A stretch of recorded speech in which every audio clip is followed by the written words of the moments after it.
Hey everybody, and welcome to another episode of HIMYM, the podcast where we talk about all things nerdy. Board games, card games, dice games, video games, TV shows, movies, anime, manga, all that good stuff. As well as some serious topics further down the line. Today we are joined by our good friend Alberto as we're going to be talking about How I Met Your Mother. In this episode we're going to be talking about Season 1, Episode 1 as we discuss it, break it down, and give our thoughts about it. So, grab some dice, pull up a chair, y acompáñenme a jugar. Okay, and we're back with another episode of Games y Más. Thank you guys for joining us here for this next episode. I'm joined here with Alberto. Thanks for joining us. Glad to be here, man. Yeah, man, I'm excited here. We're going to be talking about How I Met Your Mother. We just watched episodes 1 and 2, and so we'll break this up into 2 episodes.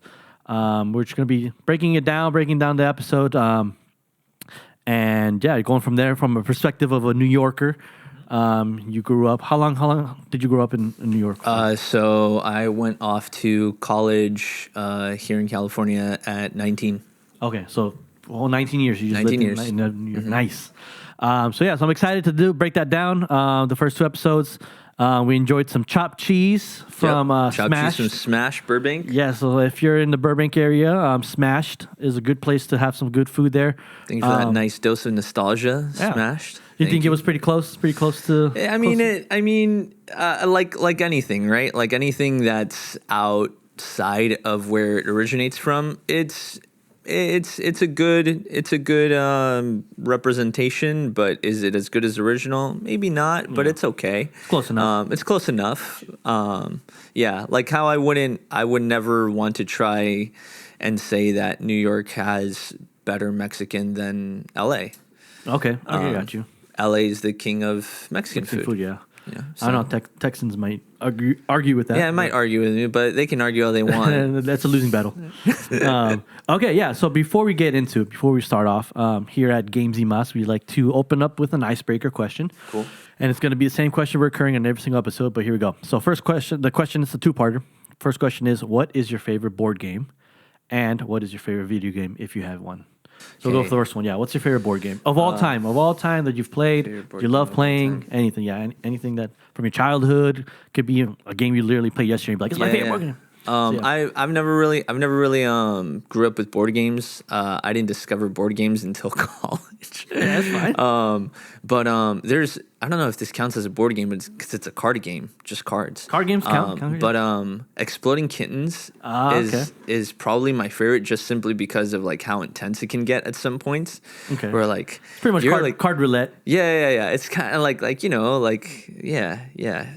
Exploding Kittens. Okay. Yeah. For that sure. was a good one. Yeah, I like playing that. That one could get intense. It can ruin friendships. Yes. It can. It can really it can get very emotional. Yeah. Very competitive. Very competitive. For sure. Very competitive. Yeah. Okay. Exploding Kittens. Okay, and then favorite video game. You got a favorite video game of all time. I would probably so this is kind of a complicated answer because my last game system that I got to play other than the Switch was a PS2 last game system that I owned. Great console. But yeah, classic. So Metal Gear Solid 3 has a very special place. Snake Eater. Okay. Snake Eater. Okay. That theme song and the ending, the way that the game was played. Mm-hmm. How immersive that world was, it was just something else. Yeah, it's the first time you're a big boss. Yeah. But like from a narrative standpoint, I loved watching The Last of Us get played.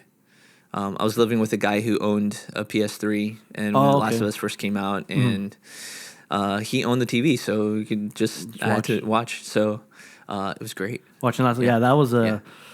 That was an intense game too. I remember playing that game and I was like, dude, what am I playing? But it's Naughty Dog and they're coming off from Uncharted games. Yeah. And I loved the Uncharted games. I loved all those games. So I was like, if they're gonna make another like emotionally driven, story driven, good narrative game, it would be Last of Us for sure. Yeah. And and it topped the charts and stuff like that. So I actually have never seen the show. The show's incredible. I heard the show was really great. Incredible. Lydia's watching. You were watching. Yeah. It. So you know this about my wife, but she's not very emotional when it comes to like shows. Yeah.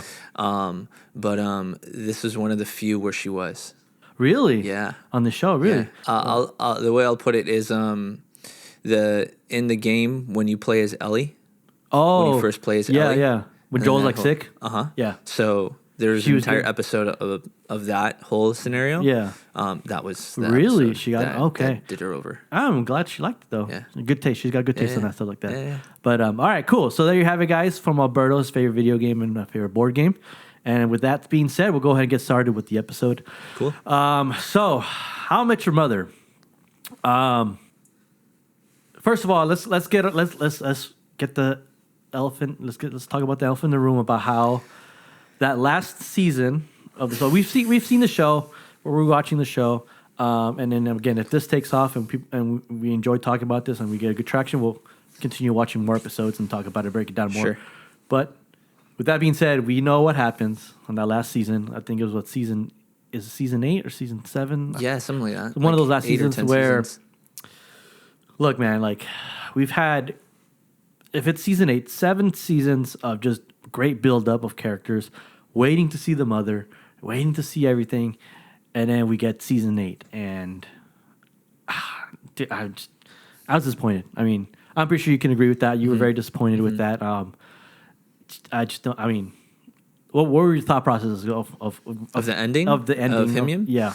So here's like my complaint with it. It's like I understand. I'm pretty sure the creators have gone on to say like, you know, this was a plan from the beginning. But the thing is like, just because like this was like your intention from the beginning doesn't mean that it is the best idea. I think when you're telling a story, particularly when you're telling a story that has the public's attention, I think it's okay to pivot. When you get the sense that okay, maybe the public might have a little better, clearer view of the way this show should go. Okay. Maybe that's a little arrogant to say as someone who's never created or written a story or series. But, you know, I mean, this show, I mean, you kind of shot yourself in the foot. How I Met Your Mother. Yeah. If the entire show is based on that, then it feels like the mother was just like a tagline at the end. Yeah. And not even the point of the story. Yeah. And so whatever catharsis that was supposed to happen or be felt at the end was immediately like destroyed. Yeah. With just a simple like revelation that the end was not even about the mom in the first place. It's about someone else that's been in the story all along. And that, you know, like for anyone who hasn't seen it, I don't want to spoilers. Spoiler. I mean, it's been out for a while. Yeah. Come on, man. It's on Hulu. You can watch it on Hulu. Yeah, there's a spin-off. Yeah. So. How I Met Your Father with Hilary Duff. Hey. Yeah. Which I've seen like 2 episodes, and it's an okay show. I'll wait till it's all out to watch it. I'm not like dying to watch it like how I was with How I Met Your Mother. Yeah. But I agree with you with that. Yeah, it's like we built this whole. You teased about the yellow umbrella. About was that the mom?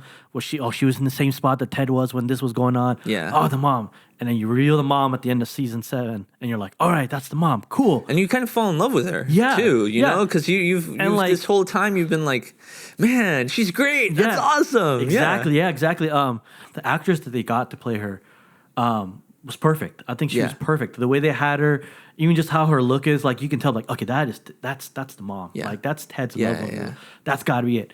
And you built it up, and in season 8, you're just like, yeah, but who cares about her? This is about the wedding. Yeah. Robin and Ted and Barney, and I was like, bro, come on, like we built this up. I was so hyped up, and I was like, man, it was a letdown. It was really a letdown. But yeah, so, and I'm pretty sure a lot of us can agree. I mean, I haven't met that many people that have enjoyed that last season. Some people thought like, all right, it's right. Well, you know, for me, I'm to the point where like, all right, it's what we got. It is what it is. I'll just enjoy the first 7 seasons, and then season 8, rewatch whenever I want, I guess, or anything like that. So episode 1, we had the introduction of the characters. We were kind of discussing about it while we were watching the show. Notable thing was Barney. I mean, Neil Patrick Harris does a phenomenal job playing as Barney. What do you think of the overall scope of the show, of that first episode? Out of all the 4 characters, who do you think is more believable as like a New Yorker, do you think? Who do you think is like, he's got more New Yorker traits? Man. I think, well, here's the thing about like the archetype of the New Yorker, right? So the archetype of the New Yorker, in my mind, is gritty. The archetype of the New Yorker is more not so self-absorbed, and kind of also aware of the world around them. Okay. But also uncaring about like not fazed by the world around them. Okay. So like, dude's peeing over there on the corner of the street. All right, whatever. Just another day, dude. Like, just move forward. Come on. Okay. Keep it moving. Yeah. Like that's the archetype of the New Yorker. So I don't feel like any of the characters are that. Okay. But there are certain archetypes within New York that I could see. Like you got the temptive artsy fartsy person in Lily, which I don't think she pulls off very well. Okay. That particular archetype, which take it as a good thing or a bad thing, just is what it is. Mm-hmm. Marshall, the tired law student, and then Barney, the finance bro. He pulls off the finance bro great. Does he? He's totally like just the kind of guy who like doesn't care about really anyone else, thinks like he kind of owns the city, and that the city is like his swimming pool for him to like just take and his own playground. Playground to do whatever he wants with, I look good, I feel good, I make a lot of money. The city's mine. Kind of mentality. And so like obviously like the way that he thinks about women, that's like his thing. Yeah. So in that particular archetype, I think like he does well. Yeah. I don't know so much about like, I will say, so here's something funny that attracted me to the show when I was a kid. Okay. So right, the show came out early 2000s. Yeah. 2004, 2005. Yeah. So at the time I was like middle school. And at middle school, I knew already, living in Long Island, I had enough of an exposure and enough time being spent in the city to know kind of what the city, at least the part of the cities that I would go into often as a kid, were like. But something I loved that I fell in love with at that age was just like the artistry of architecture. And so when I turned on this show on daytime TV, and there's this guy who wants to find the love of his life, who happens to be an architect in New York City, was appealing to me because I thought, oh, cool. I want to be an architect one day. There you go. Okay. And here's this guy who's a romantic. Yeah. And I considered myself one. Yeah. So it attracted me. Okay. But I don't know if that necessarily fits like the New Yorker. Okay. Yeah. There are other shows or other sitcoms that I would consider more like, okay, that's a New Yorker. Got you. Okay. With that episode, we made the funny comment with Barney.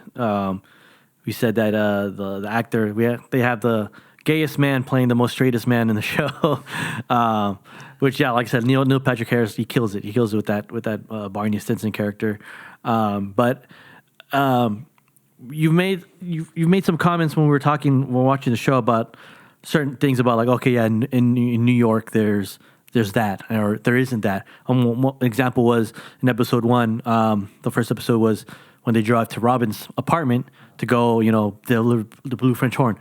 There's no way that that taxi driver found that parking spot right there. No way. You were telling me that there's no parking spots. Yeah, no way. So The drivers just stop in the middle of the street and just get out? Yeah, so they'll stop in the middle of the street, and then like traffic's behind them, move around, or they're just getting honked at, and that's why like everything's go go go go go. Uh-huh. So I mean those things happen, but then also too like if you're taking longer than a few seconds to get out of the taxi, or getting out of your car, then there's gonna be a problem. Really? Yeah, there's going to be a problem. So You're going to have people behind you honking. You're going to probably, depending on the person, get out of their car and tell you, yo, you got to move. Like, the street isn't yours. You don't own the street for you to just stop here. Other people are trying to move in and out. Like, you got to be, And again, back to what I was saying, like, the archetype of New Yorker, we're aware of our surroundings in the city around us. And it doesn't just belong to us. It's everyone's. Yeah. So. Got you. Yeah. Interesting. Okay. And you're telling us this, if you want to recount that funny story you said about your brother-in-law when it came to parking. Yeah. So obviously, we live here in LA. We've been living, my wife and I and our 2 kids have been living here in LA for the last 5 years. So all of our family is in the Northeast, all of my family at least, up in the Northeast, up in New York. And so we went for a week to go visit. And my brother-in-law serves and works for the NYPD. He's a police officer over there. One day, our whole family we decided to go to the Brooklyn Children's Museum and like kind of explore Brooklyn together. Yeah. But instead of taking like the train, we took cars, which I was like kind of nervous about just because parking's expensive and it's impossible to find parking. But my sister told me, hey, it's okay. Danny, my brother-in-law, he's a NYPD. We can pretty much park anywhere. And I was like, kind of skeptical, like I will, okay, fine, whatever. Just don't make me pay a ticket. So we go. And all he did is just showed like his badge on either his badge on the dashboard or like this laminated card. And like, dude, for real, like we parked next to a fire hydrant, like right next to Brooklyn Bridge Park. Like we're right there at the corner. We cross the street and boom, we're right there at Brooklyn Bridge Park. Wow. Right next to a fire hydrant, next to like signs that say, no parking from this time and this time. And we happen to be in the time we're not supposed to be parking there. Yeah. And nothing really. Nothing happened. We came back after like maybe an hour and a half, 2 hours. So we got there like maybe 5. We got back to the car like around 8 or 9. Wow. No tickets. Really? No tows. No like nothing. Did you get any like dirty looks? Any dirty looks? Like, hey, why are you parking there? I didn't notice any of them. Really? Yeah. You was like, this I was like, I don't care. We got a good parking spot. You can look at me all you want. This is on VIP parking. Yeah, my brother-in-law's NYPD. What are you gonna do? What you do? Yeah. Arrest me? Yeah. I got my brother. Just get me out of there. Yeah. All right, that's cool. That's funny. Yeah. And then in the episode, So if you got family in the NYPD in New York, like just get their help. Get their help to find parking. Just get it straight up right there. Dang.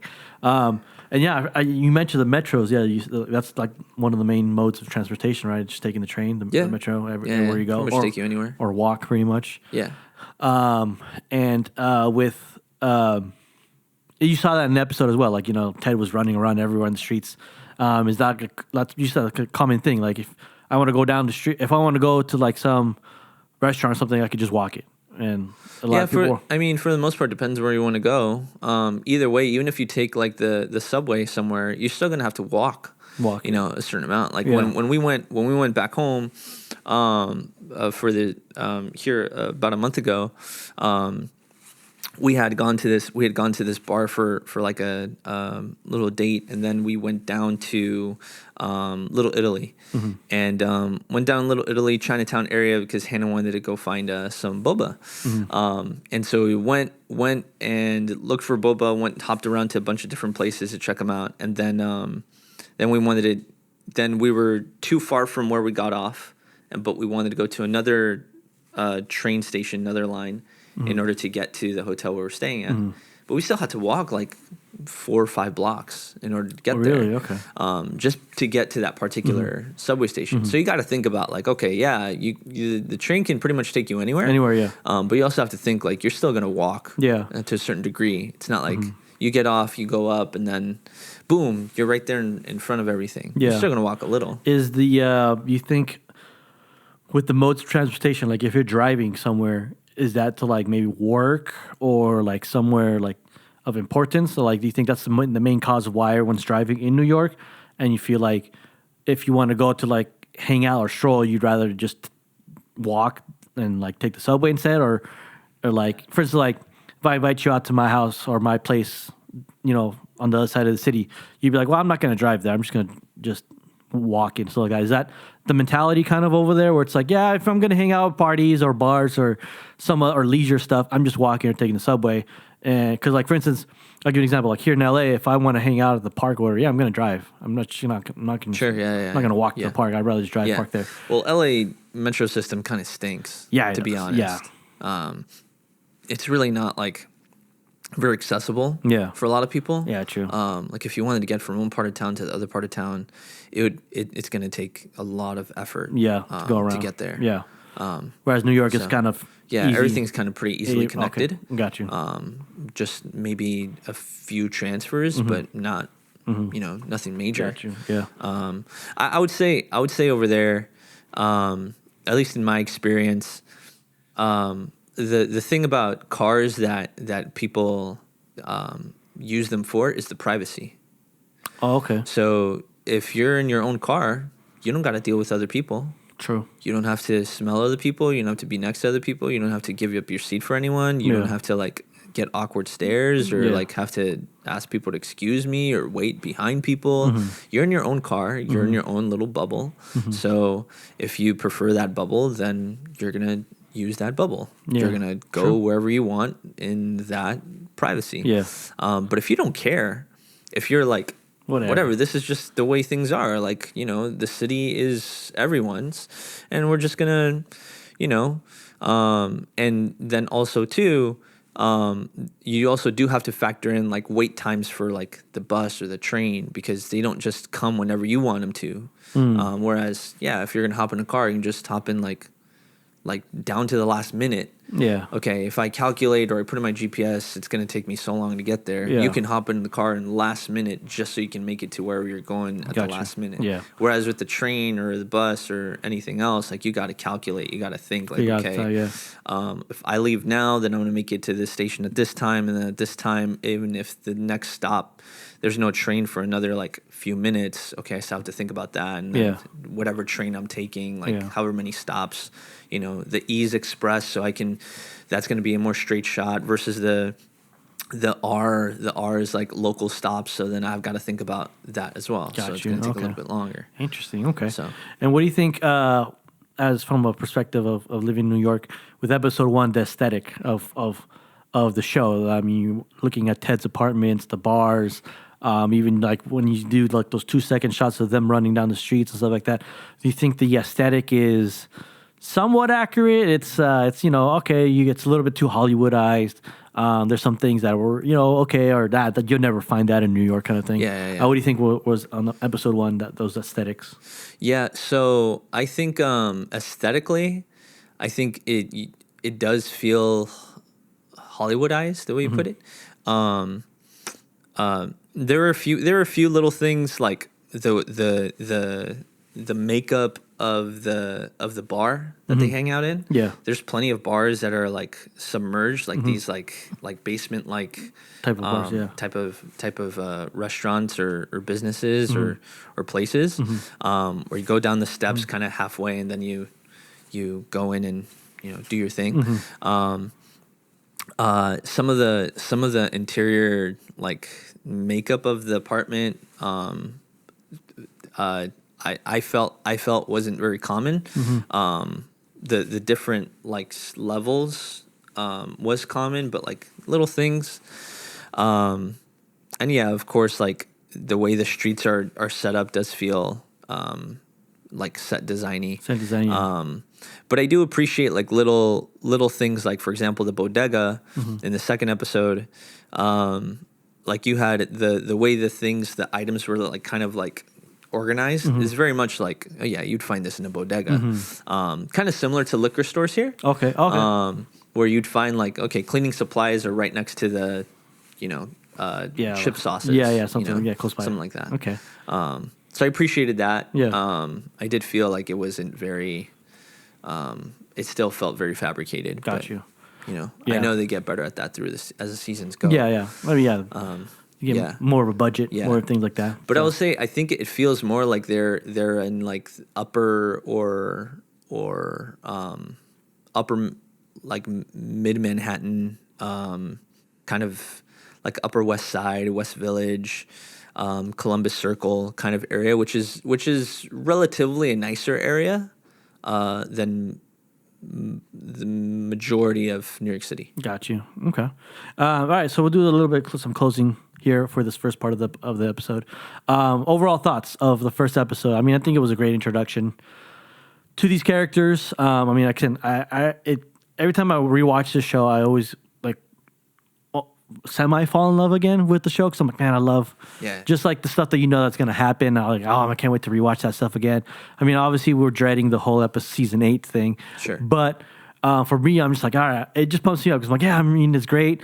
For me, and like, I know for you, we talked about this, I didn't grow up watching Friends. I didn't understand the jokes. Now, my wife's a big fan. Yeah. I don't understand Friends as much. I mean, don't hate me, guys. Sorry, but I don't really like Friends. I don't either. So this is my Friends. How I Met Your Mother is my Friends, and so I really enjoyed it. And like I said,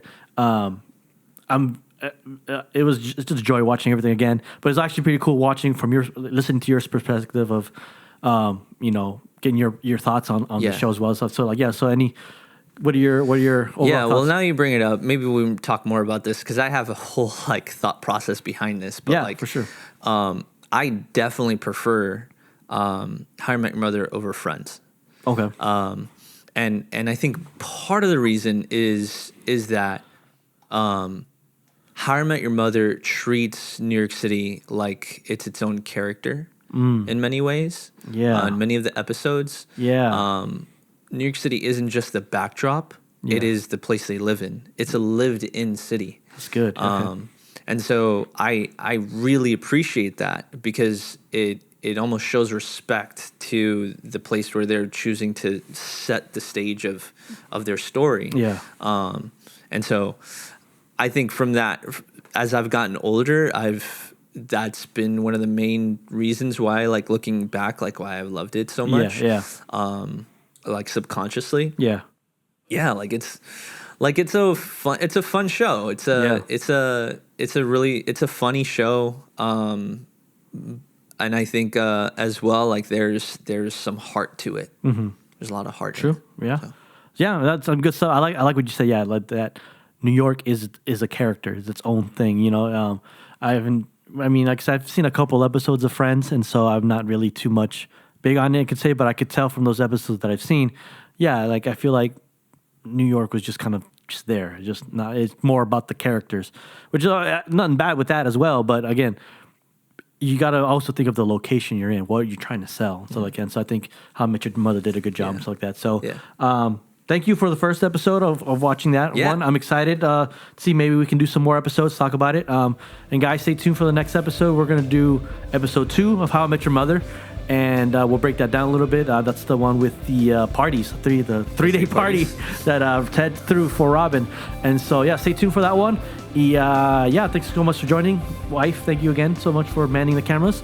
And we'll see you guys again next time for the next one. So, nos vemos a la próxima.